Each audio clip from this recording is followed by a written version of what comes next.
Hello everybody, welcome to Ajda News. So I was going to use a filter with a clown face that looked very much like the Joker, because I wanted to talk about the movie The Joker, but I'm going to save that for the end. Alright, so if anybody's going to the movie, I don't spoil too much. This is about news, and I think the Joker movie belongs in the news, as well as another movie. So I'm going to talk about a couple things in entertainment also that are current right now.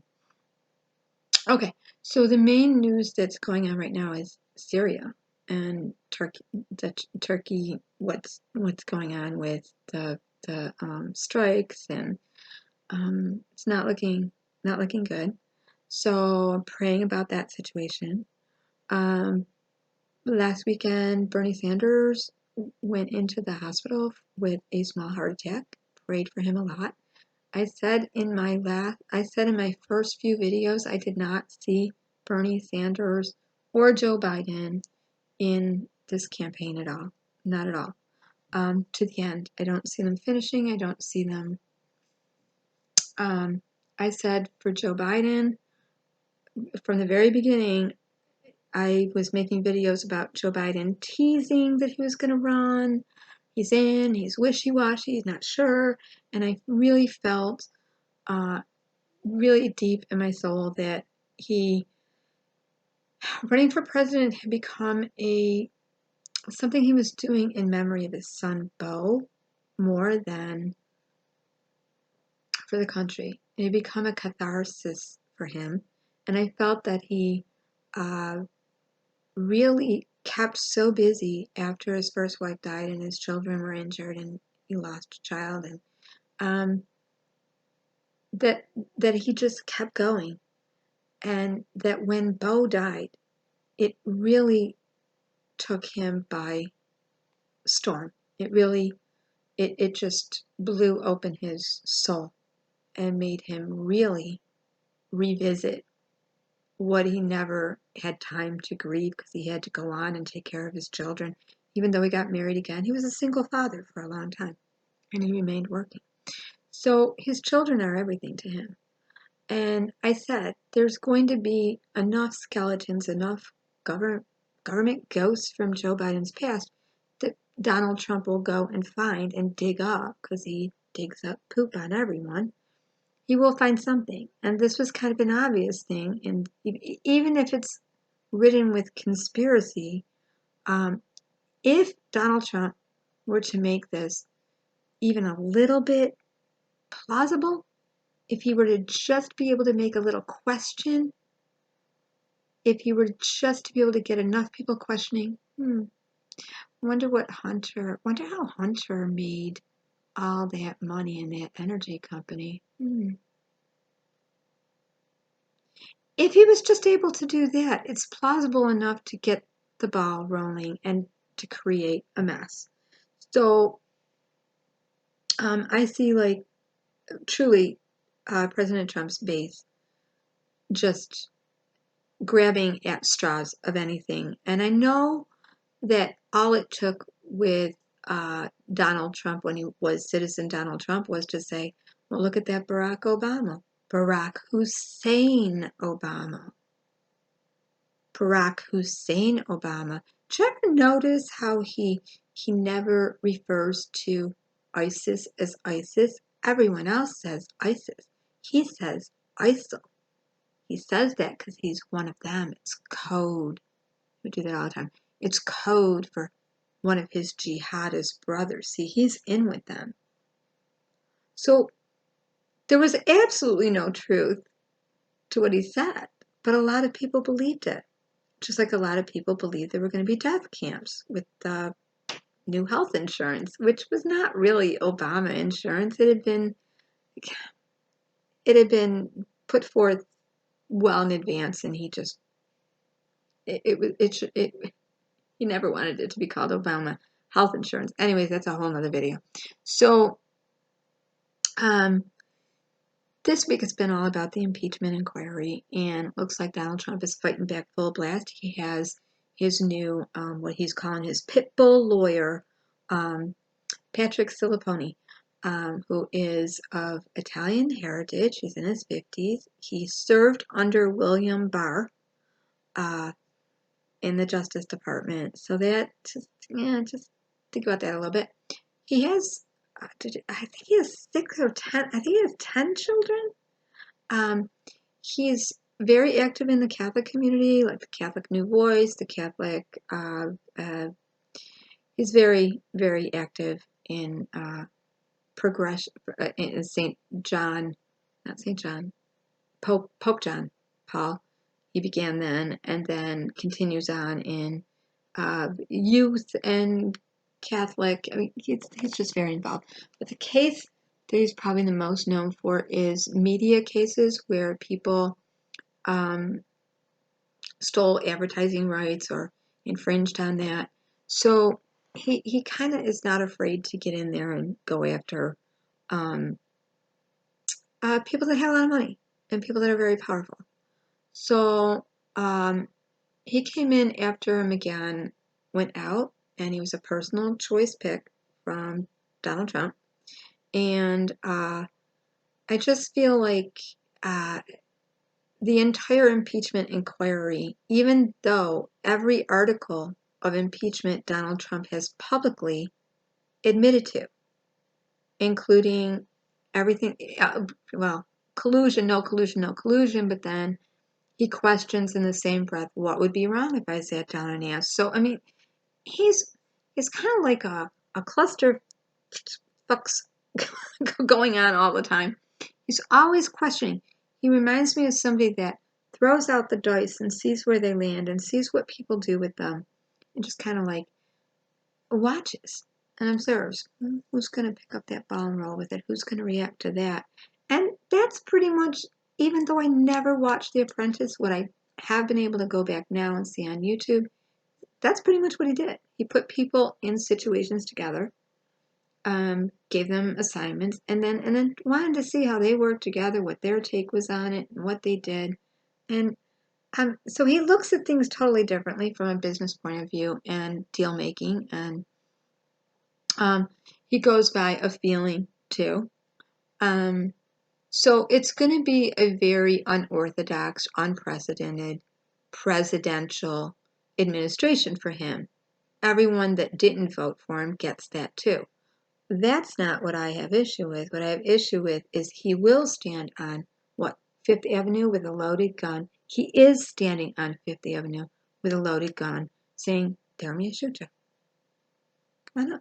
Who wants to come first and see if this is loaded? Let's spin, what do you call that thing? People play Russian roulette, like spin the revolver and let's see if there's a bullet in it. Stand right there. Let's see who's brave enough. That's what he's doing. The main article of impeachment was abuse of power and interfering with the 2020 election through the Ukraine by a phone call. And we didn't even need the transcript because President Trump came right out and he said, yeah.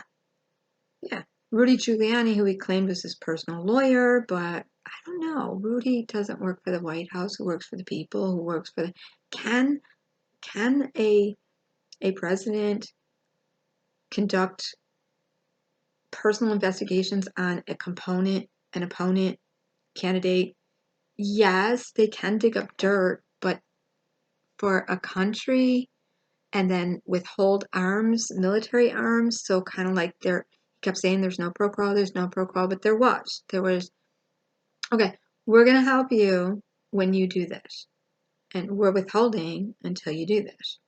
So there was definitely all that going on, but he came forward and he said, hey, he admitted to it and then invited China to come investigate the Bidens.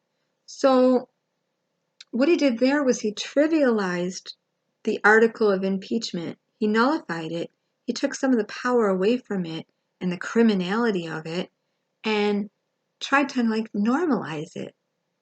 So, excuse me 1 second. Okay, sorry if I turn this on. I can be sure that my phone will ring with telemarketers from scam upon scam upon scam.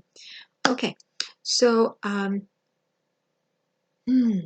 my train of thought. No, I didn't. Okay, so Donald Trump admitted to the very things that are in the article of impeachment, but then he's writing this letter. Well, his lawyer is now, Patrick Silponi, who's writing, there's absolutely no justification in it, blah, blah, blah. No, I don't care how many subpoenas are being served. Not answering it. Too busy, moving on. Nancy Pelosi has kind of stepped back a little, which I said she would because this is a show of due process. There were plenty of Democrats and Congress, junior Congress and Congress, and now all Democrats, and now a whole lot of Republicans that do want the impeachment articles to go, the inquiry to go forth, just to know one way or the other. Okay, let's just do it. And Nancy Pelosi feels she's done all she's supposed to do. She's not supposed to continue on. She's done everything she's supposed to do. So now it's up to the process to unfold. I think the due process is not going to happen. It's going to happen by the people. And this is not something that the people really get to have a say in because it's a political process. Kind of confusing at times, but there's a whole political due process they have to go through and protocol they have to go through in government that we're not really a part of. We're part of the voting, we're a part of the lawmaking. We have never been a part of the impeachment process. That comes from the Congress. It really does. But I think there'll be a uprising of the people, and that will change things. Now, I said in the beginning I didn't see Joe Biden or Bernie Sanders in the end. I think that Joe Biden has enough governmental stuff in the past, and this just raising the question is going to be too much for him because Trump's like, actually Trump's the pit bull. Which is giving pit bulls a really bad reputation because they can be very nice. But I'm sure Donald Trump can be nice too. That said, he is like a dog with a bone. He does get very focused, or a cat that's hunting, and he just wants his hunt. He won't give up. He won't back away from what he knows. He knows. He's going to be right. He's going to win because he wants to win. And he's got enough money to win. And if you don't think that money can buy victory, you don't know why money is considered the root of all evil. Not that we don't need money, but what it creates. Money is powerful. And but the downfall of money is going to happen. It has to. The downfall of currency is going to come, and that's all going to be part of the New World Order that so many people have talked about. Not just Donald Trump, but mega preachers, old-time preachers, people have known about forever. So I just see this as the unfolding of "Thy kingdom come, Thy will be done, on earth as it is in heaven." I don't see Trump as a messiah, a savior, or a messenger for the kingdom of God on earth. No. And I don't believe that every person that is put into the Oval Office is sovereignly put there by God. I don't believe that hurricanes happen because it's sovereign. God allowed it for some reason. He could have intervened, right? No. Again, I'm going to say we get the consequences of natural cause and effect. If we treat our planet like a piece of poo and we throw garbage in landmines and we create pollution after pollution after pollution, it's going to corrupt our weather. Our weather's going to be shaky. If we frack through all the way through California and Arizona and all over, if we drill, baby drill, all over the place, the ground's going to get shaky. If we allow vapors and chemtrails and pesticides to be sprayed by planes all over, the clouds are going to be messed up. The air is going to be messed up. If we seed clouds, we're going to get a mess. So how much of it is natural and how much of it is man-made? If we treat our body poorly and we're eating food that's genetically engineered and we're eating processed food and we're eating salt, sugar, or flour and too much of it, we're ruining our body. If we smoke, whether it be vaping, a vapor, weed, or tobacco, whatever, anything we don't do in moderation, if we do too much, look at the consequences of that. You know, you eat too much, eat too little, whatever you put in your mouth. We are what we eat. Literally, we are what we put into our body. And so when people get sick, they want to blame God.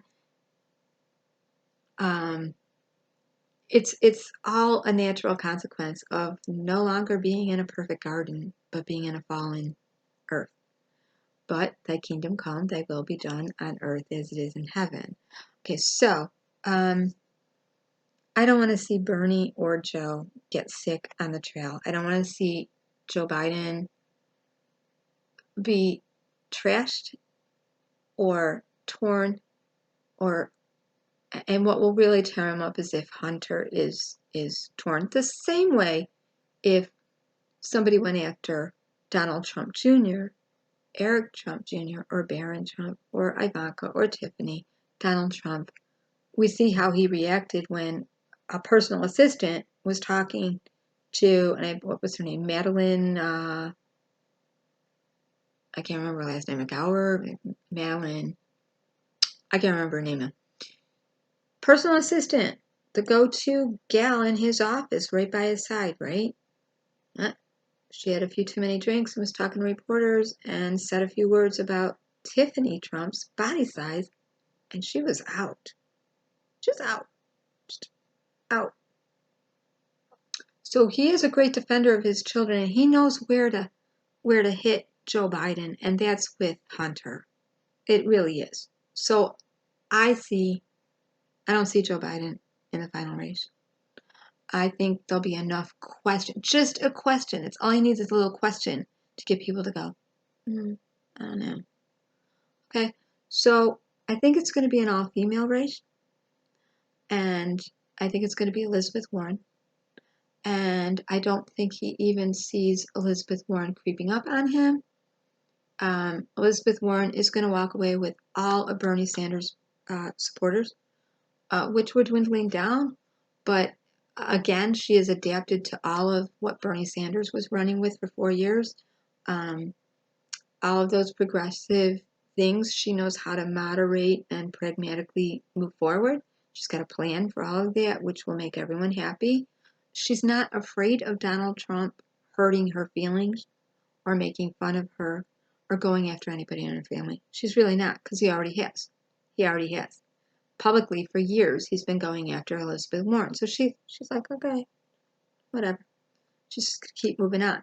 So I see Elizabeth Warren going for it. I'm very sad for Bernie Sanders. I love him very much, and I just want him to be with his family and get well.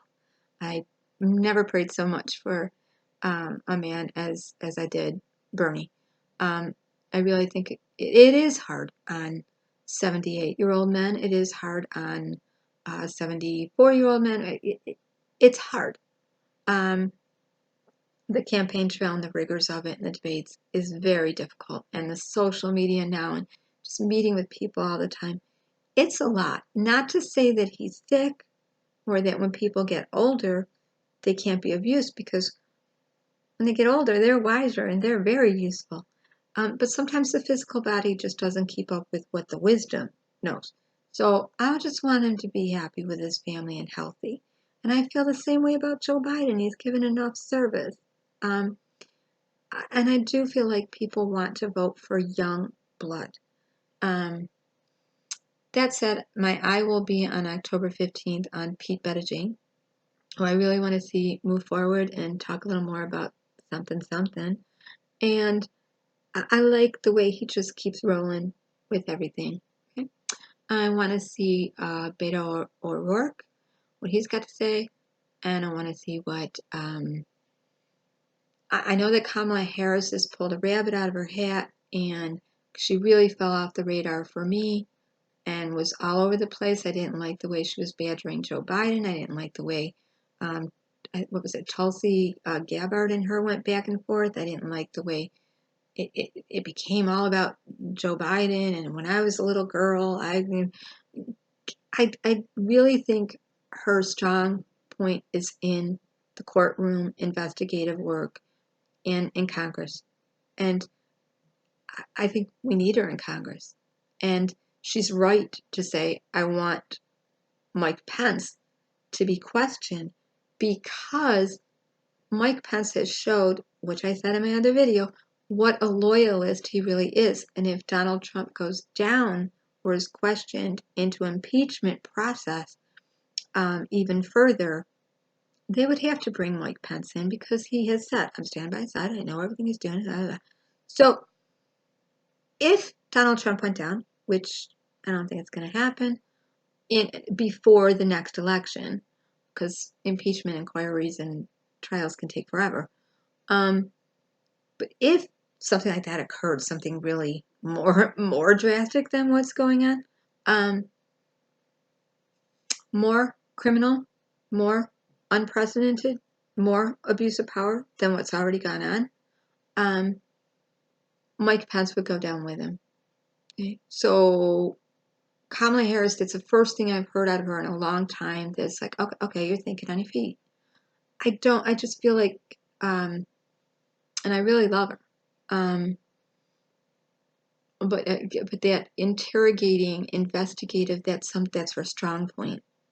But I think as far as implementing plans that are for like the majority of the people, I don't think that, and articulating what they are, I don't get from her.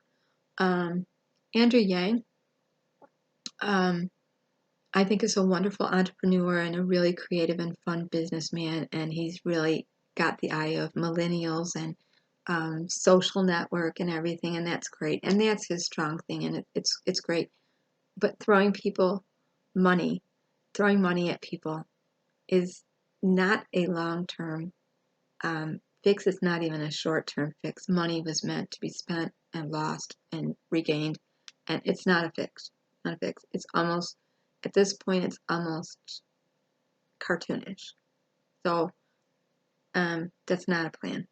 I like what he has to say about a lot of other things: technology, business, environment.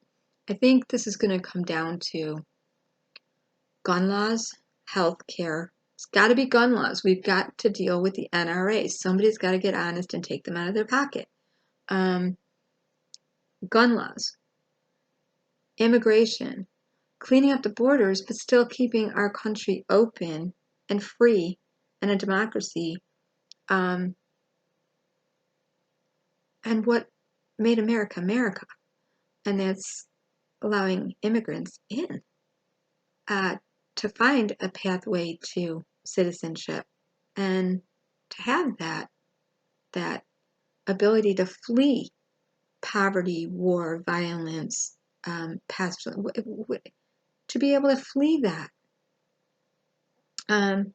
So I'll be looking for in the news what's going on with the temporary protection status that was put into effect with George Bush and then Ronald Reagan, and then Donald Trump said within 18 months that was going to be gone. So that was like 2 months ago for 6 countries, maybe 8, I think, 6 to 8 countries. I think there was Nigeria, Guatemala, El Salvador. El Salvador was a big one. I was going to say Serbia. No, I can't think of them all. It's like, go look them up. A whole bunch of protection status folks that have been here for like 25 years. Their kids were born here, and he was looking to, after 18 months, he signed it. When he got in office, he signed it to have that voided. Just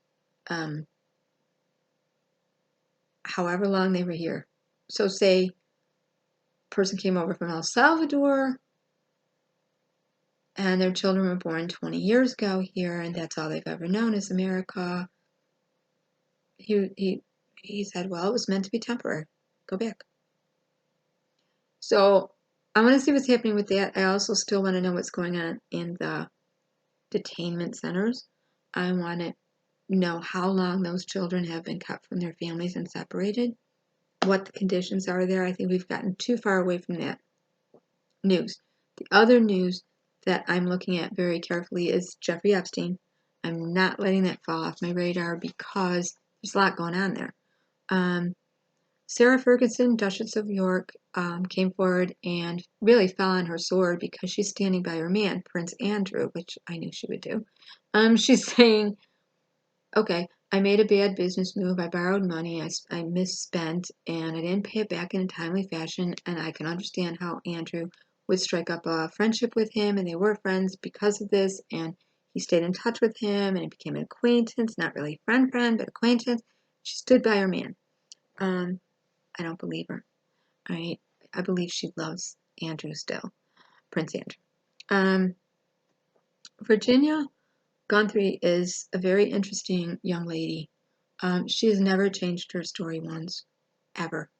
And what she is saying now is, look, back when Ghislaine Maxwell, partner, co-crime conspirator, pedophile, madam, business manager, personal manager, ex-girlfriend, socialite of New York who came from British kind of uppity social work, a media mongrel like Robert Maxwell, her father, was found dead in the ocean, naked, upside down. Supposedly fell off Lady Gilstein, the yacht he named after her, and had a heart attack. A lot of people believe he was an operative for the Mossad, and so was Ghislaine Maxwell, and so was Jeffrey Epstein. A lot of people believe that. A lot of people also believe that Jeffrey Epstein isn't really dead, that he wasn't really on the gurney, that they took him off into a special protection program. No, he's dead. I know in my spirit he's dead. He's dead, he's dead, he's dead. Dead. But he was murdered. You don't get broken necks and contusions and everything he had going on in the places he did. In the kind of cell he was in, it would have been impossible to break that many bones. He and not even 24 hours after it was. He left the courtroom at 4 o'clock on Friday evening after giving up all the names, all these powerful names. He gave them up. And the next morning he's found dead. No, he's dead. But everything that went on with that sex slave, pedophile, bull crap needs to still stay in the news and come to light. So I'm listening to Virginia, who's saying, look, I was passed around to governors, high-profile people, high-profile celebrities, political people, and princes. Prince Andrew. She has never stopped her story. Now, what she's saying is when Ghislaine Maxwell was charged in the original investigation, that out of all of those names, there was one name that Ghislaine Maxwell named in order to get her charges dropped. She gave up some names. But out of those names, she said to the judge, this one man, I want you to keep him. Can we close? I give you all these names, but don't say his name because why? He's too big. At the time, if we look back at it, Hillary Clinton was big in government. Bill Clinton was how many times on the Lolita Express? 27 times, right? How many times was he on the island? So maybe it was that it would have interfered with Hillary's candidacy run. And Donald Trump had made a run those years. He was under the Reformation Party. He was under a different party. So what Virginia is saying is if the judge opens up and just reveals that one man's, what he knows, no matter how powerful he is, that one man, no matter who he was then and who he is now. It will validate everything she's saying, confirm what she is saying, that Ghislaine Maxwell was indeed a trainer, a recruiter, taught other girls to go out and recruit, and that the list is real, and the people, and Prince Andrew was definitely on that list. She's saying, if you will, because he was there. This man was there. So she's saying, just reveal that name. Now, in the same respect, this is why we can't drop the story. A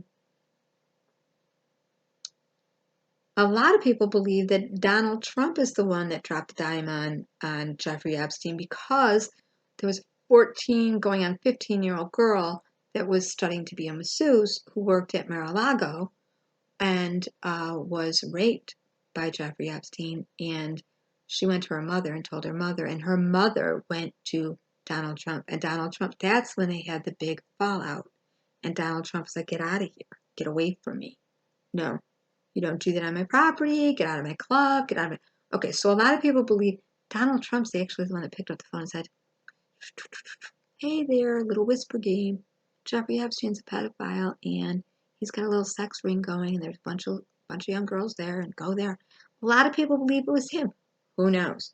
All I know is we need to stay on that story. And about the time that story broke is when suddenly Donald Trump went to North Korea to step over the border of the curb and shake Kim Jong-un's hand, who kind of looked at him like, I didn't really expect you to come here.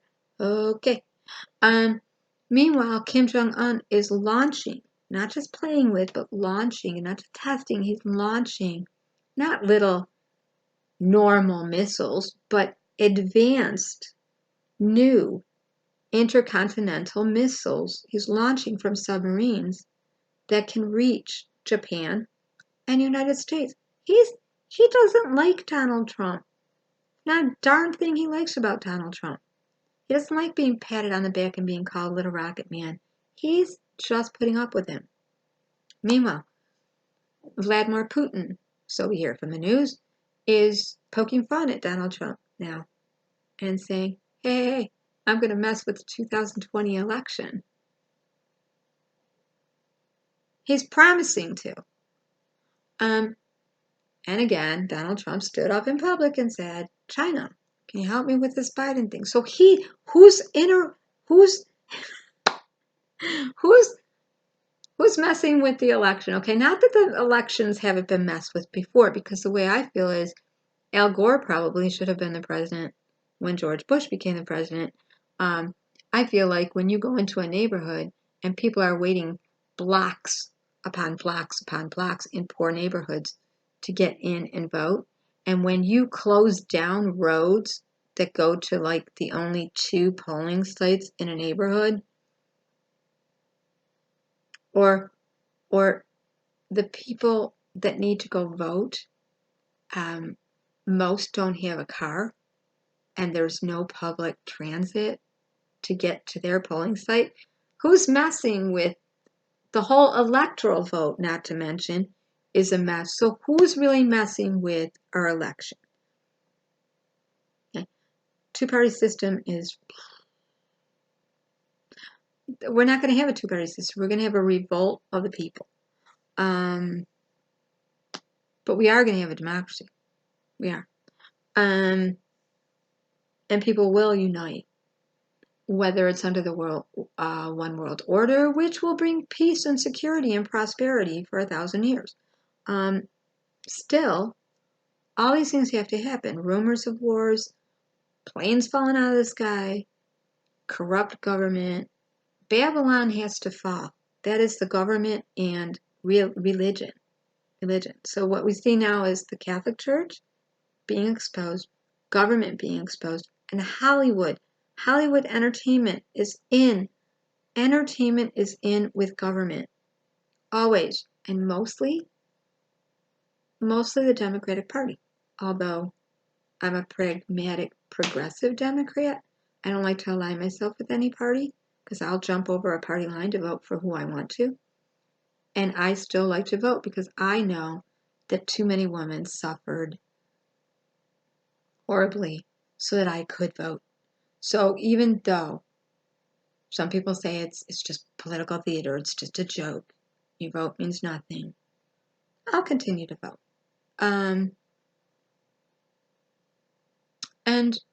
And continue to watch, even if it's a show of due process. I'll continue to watch it. What else is in the news? Okay, I said I was going to talk about the Joker.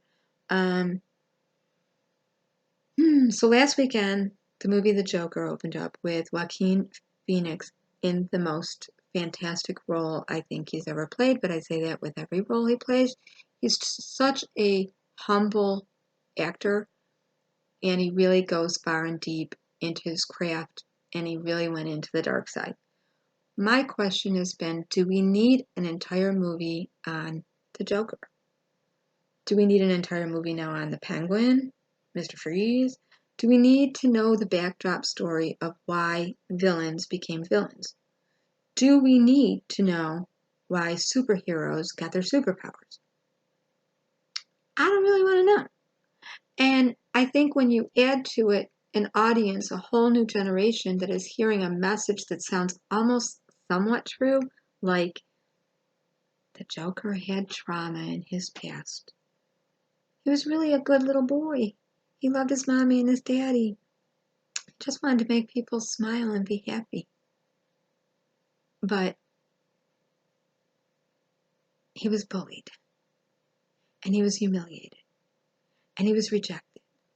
And then one thing happened after another, and this is what happens to people with altered brains, and their brains are altered, their perception is altered from post-traumatic stress. And every little kid out there that's ever been bullied and rejected and humiliated and knocked down over and over again is going to have this perception in their head, and one too many triggers, and you never know what it's going to be, is going to blow them over the edge and make them a mass shooter.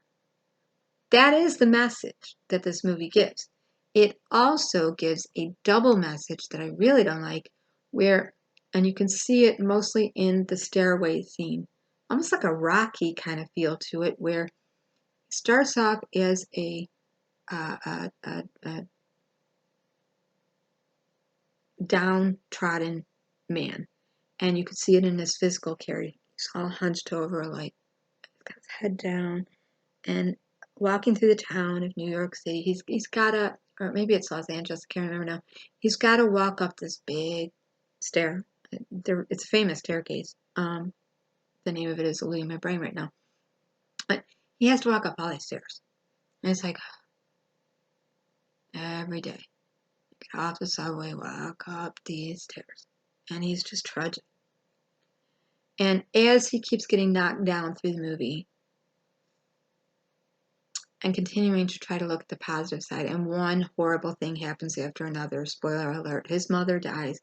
His mother is the one that has told him, keep a smile on your face, keep laughing, don't be sad, no matter what, keep getting up. He ends up taking care of her in a way that is really way too much for him. And he also gets to meet Batman's father. So in like a sequence of events, so he gets to see why maybe, which I can't talk about or spoil, but and ruin our sequels, but there's a lot to do with Batman's father there, and maybe why he felt so rejected or so as a young child. His own father, and then Batman's father, and then his mother, what happens to his mother, and his comedy, how it starts to go good, and his stand-up comedy, and then it just fails, and how people start making him the joke instead of the jokes he was telling. But what's really wrong about the film is that it takes it from a place of a heroism to rise up in all that, because at the end of the movie, by the end of the movie, He's like skipping up those steps. He's dancing up those steps. He's standing up straight. He's smiling. He's peaceful. It really is when a person has had enough of enough of enough, and they have nothing left in the world to lose. They rise up, and they're dangerous. And now they're finally happy because they're not striving, they're not conflicted, they're not like trying to please everyone and do the right thing. They just don't care anymore. And now they're finally breathing easy and taking those steps. And it's just, do we need more of that kind of violence in the world today? The other thing I really didn't like about it, but I know Joaquin Phoenix would do this because he did it with every role. He went to a really dark place and he lost 52 pounds, and he really goes deep into his character. And for all the Batman movies where the Joker or dark things, in method acting, they do use journaling where they try to get inside the character's head and journal different situations. And I remember that Heath Ledger went really deep, tried to stay awake for hours, didn't eat, same thing, thought about the most horrible things that happened to him, started using alcohols and pills. And I just think the whole Joker thing has a bad vibe to it. If anybody shows up in a clown suit or a Joker suit at my door for Halloween, I'll probably not answer. But that's just me. The other movie that I really have an issue with is if there was ever, and truthers will know this, the talk about the MK Ultra and the government programs and how the entertainment business is in with the government and the whole MK Ultra program that went on till 1973. They did change the name to Artichoke program, Sleeping Beauty program, Wizard of Oz program, Bluebird program. There were many names. So it wouldn't surprise me if there were programs still going on under different names. So again, these government programs went on in orphanages, hospitals, churches, where private schools, pediatric units, research hospitals, where big university research hospitals, everything from metabolics to cancer research to children's hospitals that give free service to parents with children that are sick. Be very cautious of those. I know. You see all the beautiful commercials and you want to give them money and you think they're really great and maybe they did wonderful things for your kids or someone you know or saved their life, but research was going on. Yeah, it really was. So just be careful of all that. All elderly, old age homes. And I believe it still goes on. It just goes on under a different name. But in Hollywood, it really went on with a combination of psychiatry, teaching Hollywood producers what people would look like if they had certain conditions, how people would act, and how people portrayed and went into method acting, very often going into therapy to judge up something really bad and try on roles and play them out. So, and then handlers, people that just managed everything for people. If ever there was an MK Ultra person really in Hollywood, I've always thought it was Judy Garland. Judy was literally on the stage, but that wasn't her name. Her name was Gum, and with her sisters, the Gum sisters, on vaudeville at 2 years old in diapers, singing Jingle Bells. She was pushed on stage in diapers. Okay, pre-verbal, she was able to sing, like really not able to understand what, but she was able to sing. They knew they had a gifted child there. I mean, her mother pushed her, really stage mom, gave her amphetamines to wake her up in the morning and get her practicing, gave her Seconal tablets at night to put her to sleep. By the time she got to MGM, they had Dr. Feelgoods on the studio that were drugging her all the time.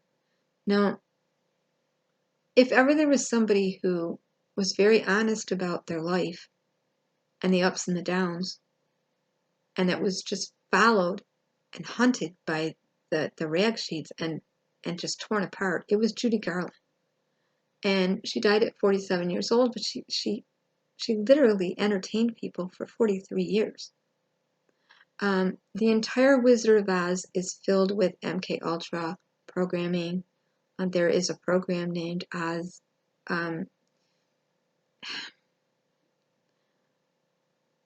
It makes me sad to see this movie, Judy, go forward, because she said in her own words before she died, she started making tapes when she was with Mickey Dean. Mickey Dean's the DJ that she married, her fifth husband. She started telling truth. She started speaking out and saying, and even though her voice was slurred and she was taking sleeping medicine or she was drinking, she was telling truth. Don't forget, they took her teeth out of her mouth. They put new teeth in her mouth. They did cosmetic surgery on her face. They changed her nose. They put her on every diet imaginable. She was 4'11". I'm 4'11". She's the same height as me. I know how hard it is to stay slim and trim. Her waist at times is like this. They said all kinds of vile things about her, like the hepatitis she had probably came from her sexual lifestyle being with gay men like Vincent Minnelli or her boyfriends, whatever. It just, they said she was difficult. She was not difficult. She was a perfectionist. She was an entertainer. That's all she knew. From 2 years old, that's all she knew. If you were put on a stage at 2 years old, you'd be programmed to entertain. Interact with the audience, entertain at all costs, entertain. So I feel like she's really been pushed from young. There's a couple people I feel that way about, like Shirley Temple, Black, who went on to then get out of the whole business and go into government, which was interesting. Michael Jackson, Carrie Fisher. I feel like Liza Minnelli is still kind of in that. Britney Spears. There's been a lot of entertainers. Prince, Stevie Wonder. There have been a lot of entertainers that were just pushed from young. And Michael Jackson, I mean, you can see pictures of him doing from a little kid, little tiny kid. What is that? Okay, what is that? It was going on way back then. It is the Illuminati. A lot of people are like, oh, you're crazy if you believe in the Illuminati. Guess what? I don't care. The Illuminati is crazy. And if you really woke up, you'd know there is an Illuminati and there are a ton of programs. And Hollywood and government go hand in hand. And so does psychiatry. These are big fields that make money. All right. So having said all that, Liza Minnelli put forth a statement saying she really wished there wouldn't be another movie. After all, her sister, Lorna Luft, with her permission and her brother Joey permission, made a movie about living with their mother. And she didn't pull any punches. The hard times were in there and the good times. She wrote a book about it. Judy Garland started her book with tapes she released that never were turned into a book. But they're out there on YouTube. Go look for them. Right before she died. Who else was put forth a book before she died? Carrie Fisher. Who else was writing a book before he died? Prince. Just pay attention to that when they start to talk. What else?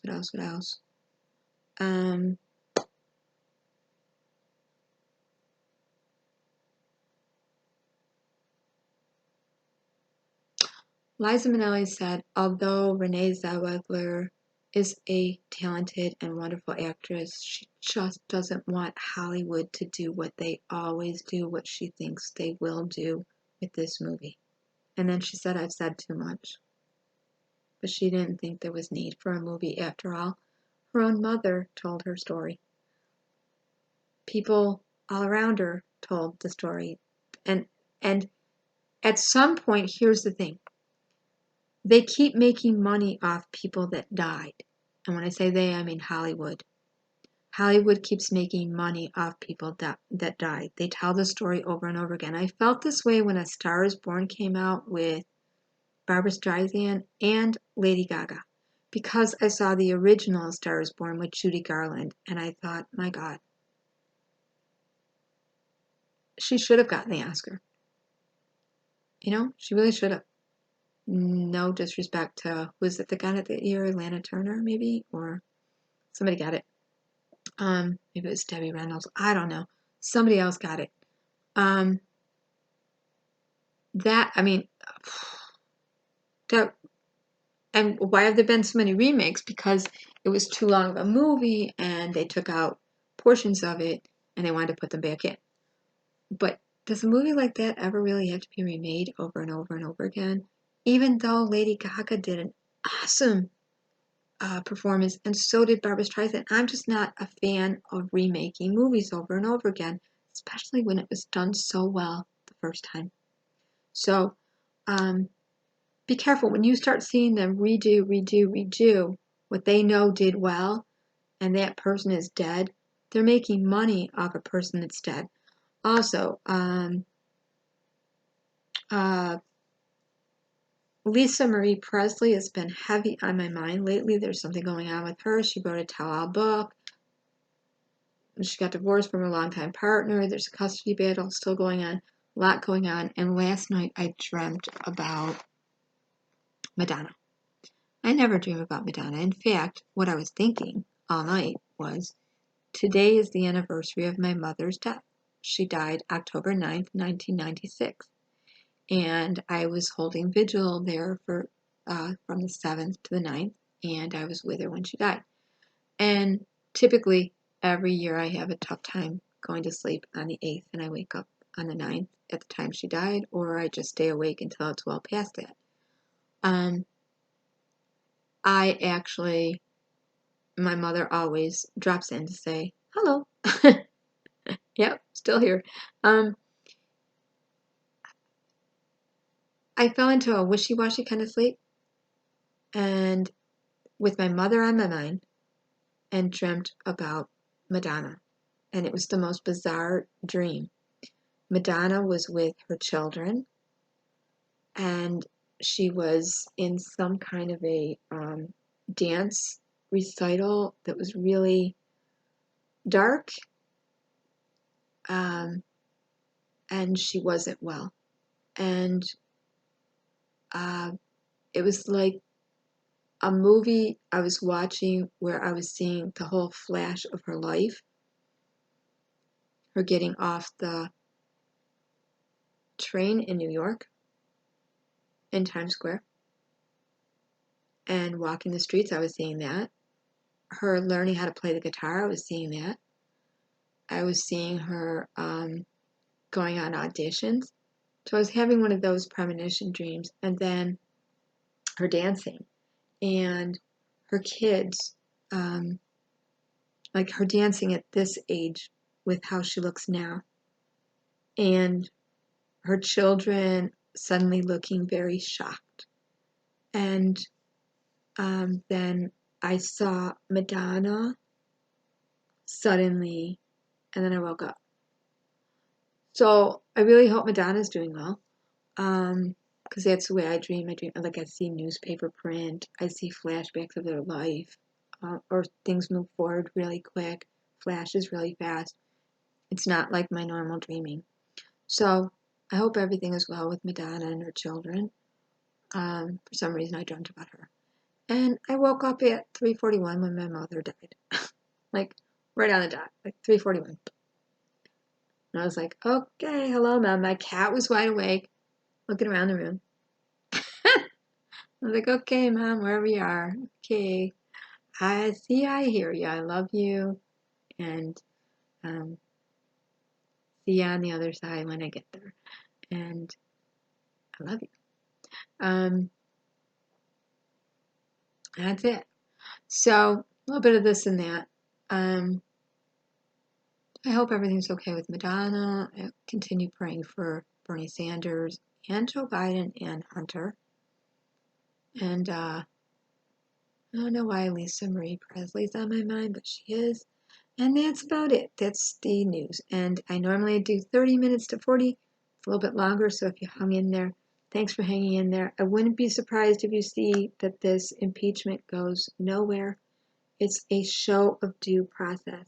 Donald Trump's got too much junk on Nancy Pelosi for her to really push it forward. She's waiting for other people to push it forward. Okay, keep your eye on Kim Jong-un with all of the missiles.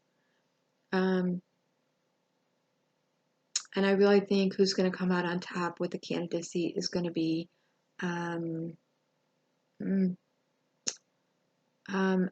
Elizabeth Warren and Beto O'Rourke.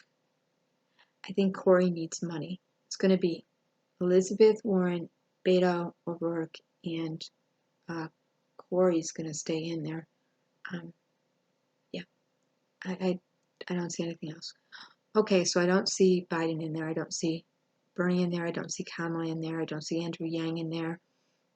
Oh, Klobuchar. What I wanted to say about Amy Klobuchar is I think that Elizabeth Warren will run with a female partner, and she will pick up one of the ladies that is more of a moderate, pragmatic, and they'll work together on those plans. So we'll see what happens there. And I don't think Hillary Clinton is gone for good. She's been making her comeback with her book with Chelsea and having a lot to say again, and she looks very well rested. She's being very articulate. She doesn't look like she's being handled as much. The book could make her a lot of money. It's not too late for somebody to come in. Remember, Ronald Reagan came in like with 3 months to go. A lot of people stand back and raise all their money quietly and then jump in the race when they know they have enough support electorally and who's going to nominate them. So Ronald Reagan was very strategic being a governor, and he waited to the very last minute and got in.